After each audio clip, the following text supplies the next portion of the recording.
Elimi tut abla, elimi. Tamam, elimi. Hayda var, hayda var. Geçen ben de geçtim buradan. Evet, böyle. Fatih beni çağırma. Beni tartma beni. Beni kırma tekin. Gidersin abla. Gerçi. Sol elle. Tamam. Gel. Arkadaşlar herkes gelin. Kim olduğunu gelin. İyi be abi.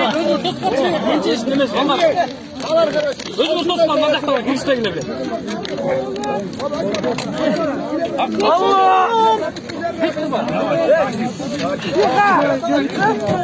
Sola dön, evet.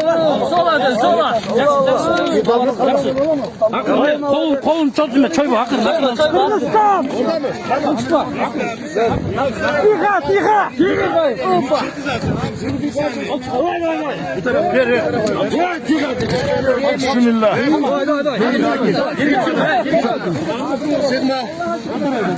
Masada kaldı.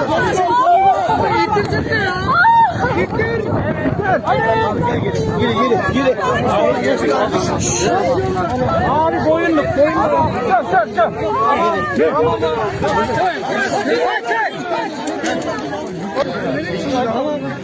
Eyvallah reis. Eyvallah arkadaşlar. Malatya. Kırgızistan. Kırgızistan.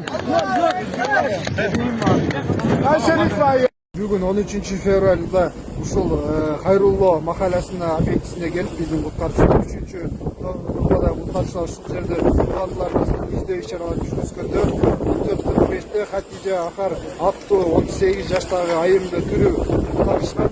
Кыча маалыматты байырмадан